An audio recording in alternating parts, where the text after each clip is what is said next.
It's not got enough sugar in it. Hey everyone, it's me Catherine, and today I'm here to bring you my June wrap up, and June has been the best month I have had in a long time because I finished everything I started. I am not currently in the middle of anything new. I'm so proud of myself. So, what did I finish this month? The question is, what didn't I finish this month? And that is still Animal Crossing, because it has no end. So, on to everything I finished this month. So, first up, we have Pet by Akwaeke Emezi, which has become my favourite book that I have read so far this year, and one of my favourites ever. It was so good. I read this back at the beginning of June, and it's set in a future where people revolutioned to tear the system down. There are no police, they've replaced all the higher ups, and it follows Jam, a trans girl who finds a creature that her mother painted climbing out of its canvas to tell her that there is a monster that it's hunting. But she doesn't want to believe it, because as far as everyone else is concerned, and as far as what they've been taught in school and what the adults keep saying, is that there are no monsters anymore. So it's Jam and this creature as they're trying to find this monster. And trigger warning for child abuse, though it is never described or gone into detail about the actual act of the abuse. You just know that abuse has happened, and you see like some of the consequences of that, the result of that abuse. But this book is full of so much love. I did a spoiler-free review for it if you want to check that out, but this book was full. It made my heart swell and fill till it felt like it was about to burst. It was like, Jam is so loved by everyone around her, and it's beautiful. Like, it is stunning. And Akwaeke Emezi's writing just sucked me in, and I loved this book so much. Highly, highly recommend. Another book I managed to finish this month was a non-fiction book. I actually read 2 non-fiction books this month, which were for the Blackout Buddy Read hosted by Shay from Books with Shay, and they were White Rage by Carol Anderson and White Fragility by Robin DiAngelo. White Rage is basically talking you through like some history of America, starting from the emancipation of the slaves, and basically how America kept slavery a thing even when it wasn't supposed to be a thing. But it was like, I don't know a lot about American history anyway, so we're not really taught American history, but we're definitely not taught about that. But the book starts off saying about how people always talk about Black Rage and what Black Rage does, and Carol's like, well, you know what White Rage has done to the black people in America? Like, it is eye-opening. I kind of want to get myself a physical copy so I can read it again, because there's a lot of information in there, and it's too much to take in through one read through. But honestly, definitely recommend it. Take your time going through it and everything. It's so good. And then White Fragility, also non-fiction, but this is a book by a white person to white people, basically telling you to look inside yourself and like learn to confront the internal biases that you have and how to deal with those and what to do. And honestly, it's a really informative book, and definitely helpful to white people, because it's who it's for, it's what it's for. It's for us to read and build, and it's like, you know what, you might want to just take a step back, have a good look at yourself before you go saying that you're not racist. It's sort of like, just basically, we're all racist, but here's what we can do to be better, and how to handle when you're confronted with the fact that you might actually be a bit racist. This month I also got round to Monstress by Marjorie Liu with art by Sana Takeda. This is, well, the 4th volume, so obviously I can't really tell you much about what goes on in here, but this follows Micah Halfwolf in this set in a world, a fantasy world, a matriarchal fantasy world, where we have like normal regular humans and we have arcanics who generally have some sort of animal form, but not always, because Micah herself is an arcanic, but she can pass as human, but she is not human. And it's the arcanics against the Kumai, the witches. There's basically these witches that use the bodies, the bones, is it the bones of arcanics to do stuff, and it's pretty dark, pretty grim, but I really enjoy it. Like, I love the story, I love the art style, I love Micah, who is not, like, even like, she's not what she seems, because she seems human but she's not. But also, when she starts, she's lost her arm and we don't know how she lost it. I don't know if that's, I can't remember if it's told us how she lost it. It's definitely not revisited in this, but like, we know something's not quite right because sometimes she has an arm that's not an arm, it's tentacles, and it's good. It's good. I really enjoy it, and this is the 4th volume, and I think the 5th volume is out later this year, so I'm looking forward to getting to that. But it's good. It's good. I think we're getting to like building up to something big, and I can't wait till we get there. Then I reread volume 1 of Lumberjanes to just refresh myself for reading volume 2, and this comic series follows a group of girls who go to a sort of like summer camp called Lumberjanes, and it is more fantastical than I was expecting. There's definitely like mystical, magical creatures and things, and it's just a lot of fun. Just this group of girls and their, I don't know, camps. Is it a camp leader? Like, uncovering all this mystical, magical stuff, and it's a lot of fun. It's a fun time.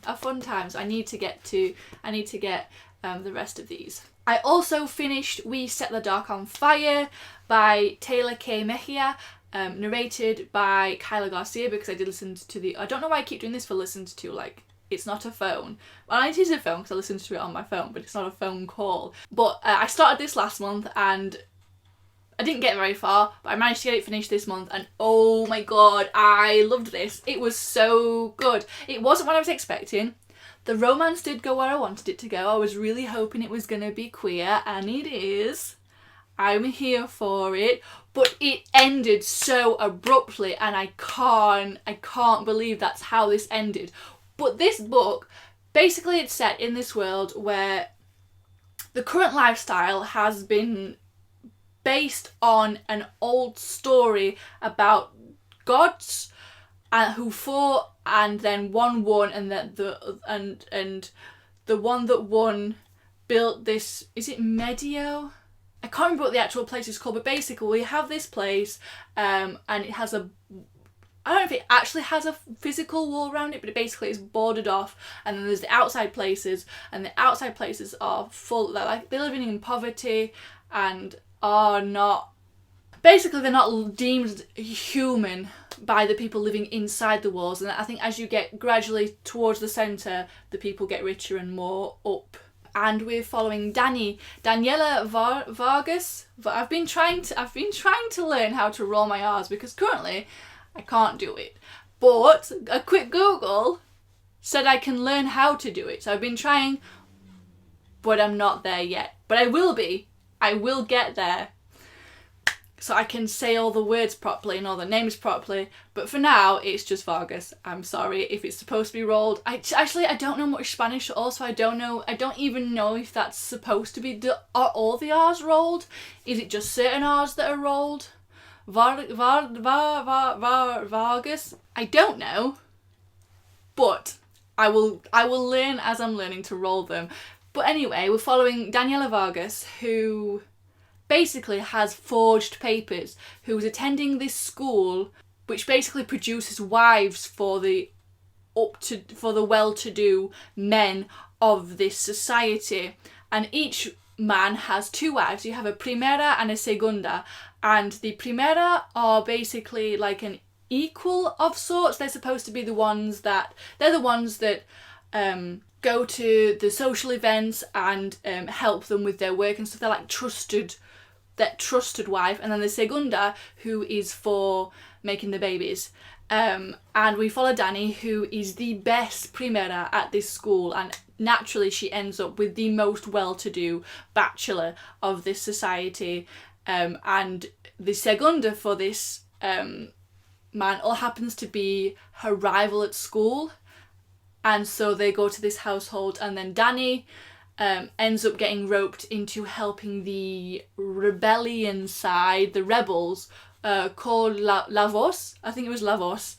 Unwillingly, like she's basically blackmailed into doing it. She's left with no choice if she wants to keep this lifestyle that she's worked so hard, her parents have worked to get her.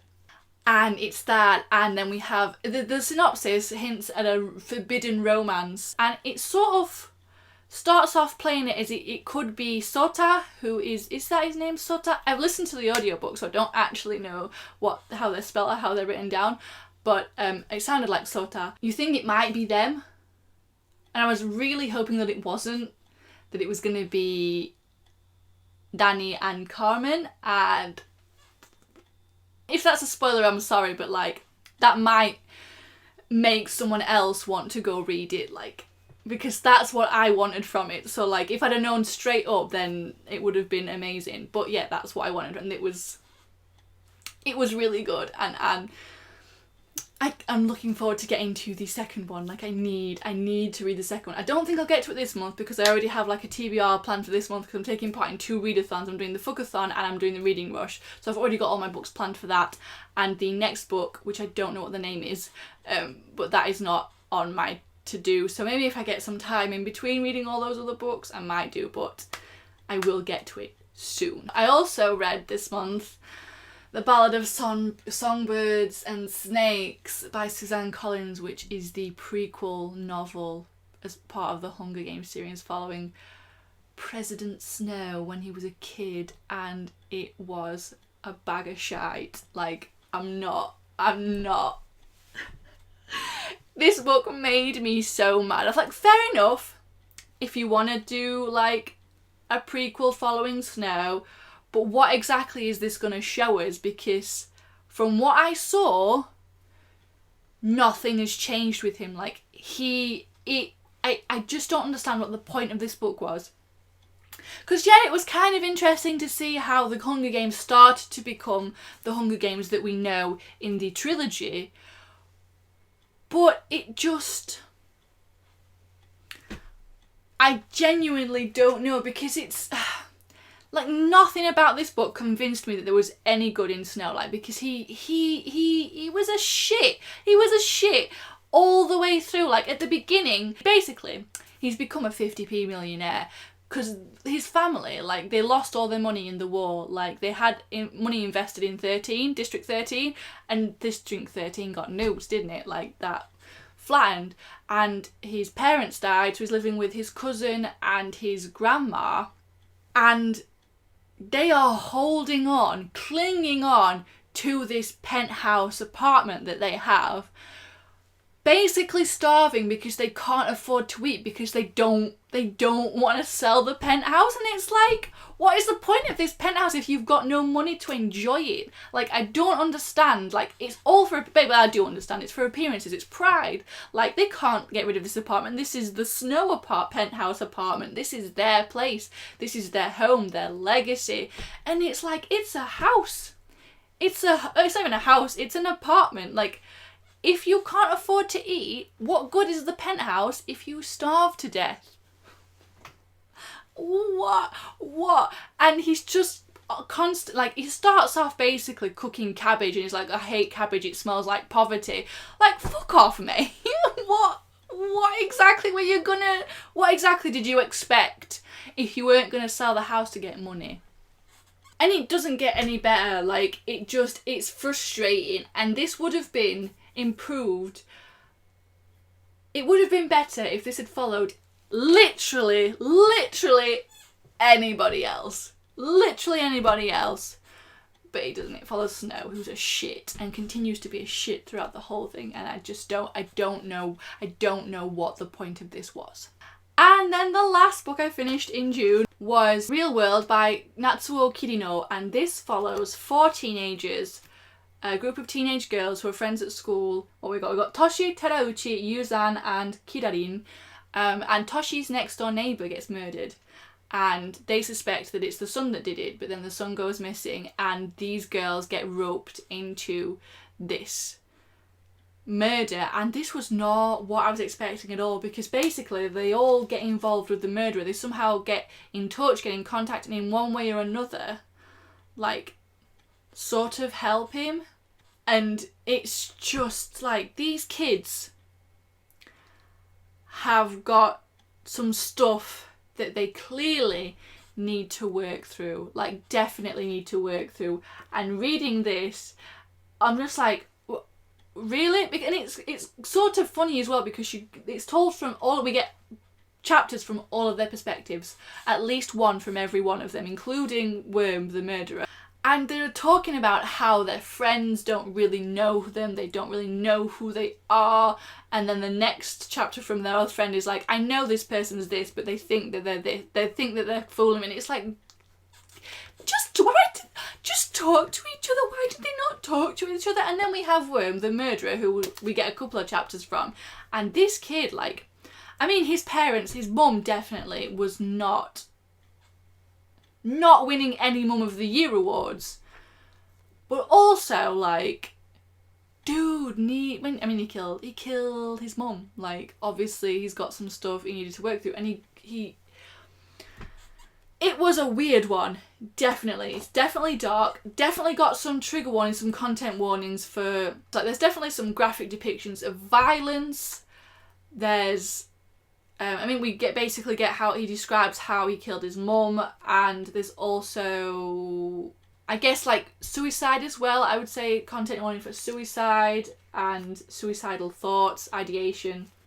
Definitely don't go into this one lightly, because it's a dark one. Definitely a dark one.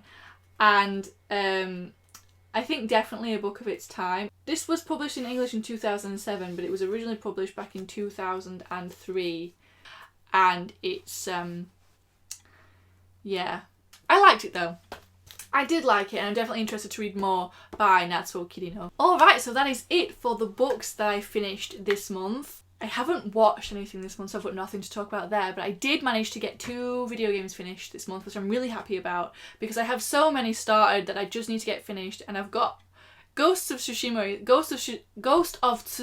is out in like 2 weeks. I have that pre-ordered, so that's arriving at some point this month, so I kind of wanted to get some games finished before that arrives. And I have another game that I start and then need to finish. So the first one I managed to get finished was The Outer Worlds, which is a space sci-fi video game. Basically you're playing as a colonist who was on a ship called the Hope, which is shipping a lot of colonists. We're all in cryo, we're all being to the colony that we have in space. Only something went wrong, and the ship that we were on, I don't know if it gets blown off course or what, something happens, and basically we're forgotten about and left to drift for, I think it's something like 70 years, and people still haven't. We're discovered, we're woken up by a scientist who tells us that he needs help, that this ship has been forgotten. Basically, we need to help the colonists, otherwise they're all going to die, because this ship is actually full of like some of the greatest minds from Earth. And obviously we find that there's corruption in the colony, and you go around trying to fix it and help. And I really enjoy stuff like that. Like, I loved it. And then we have Uncharted 4 that I finished. Now, I originally started Uncharted 4 years ago. Like, I was living at my old house, so we're talking at least 3 years ago that I started Uncharted 4, because I I played through the what's it called? The Nathan Drake collection. So I played through the first 3 and then I started Uncharted 4 and then just never finished it. And then I started it again like maybe a couple of years ago. It might have been last year, it might have been the year before, I can't quite remember, and just left it. And I finally have that finished, and I enjoy it. Like, it frustrates me, I'm not gonna lie, like the gunfights and whatnot frustrate me, mostly because I'm not good at them. So I know the solution is to get good, but I'm not good at it. But so I die a lot, basically, because it doesn't make it easy for people like me to play, because I like to play through all my games for the first time. I like to play through them on the normal difficulty, just to say that I can do it, I have played it on normal, and then if I would go to play it again, I just play it on the easiest level they have. So I wanted to make sure I battled through this on, I think it's called moderate, and I died so many times. But if you're unfamiliar with the Uncharted series, we're following Nathan Drake, who is sort of like a Lara Croft type. Basically, he goes searching for lost treasures, lost cities, things like that. And throughout the series we're following him as he goes on these adventures and the people that he meets, and it's so good. I enjoy it so much. I love stuff like this, love it. And this was the last one in the Nathan Drake saga. This is his last game, and it was so good. I loved it so much. And it was just a really nice end, like, because it was just, I think it was just a really nice end for Drake. Like, he ended good. I loved it, really enjoyed it, despite the frustrations, because I just can't get good at it. I just can't. But that is it for my June wrap up. I'm so proud of myself that I haven't started anything new. So that is everything that I finished in June. Thank you so much for watching. Let me know in the comments below how your June reading month went, whether you managed to get a lot of reading done or not, because even if you didn't, you're still valid. It's okay, don't worry about it. If you made it this far, leave me an emoji in the comments. This time we're gonna go for some sort of cloud. There has to be a cloud emoji. I'm pretty sure there's a cloud emoji in the comments, just to let me know that you're there. I hope you have a lovely day, and I will hopefully see you in another video. Bye! Before I go, guess who got an end screen? Yay! Literally probably nobody cares, but I'm excited because I finally got around to making myself an end screen, so enjoy.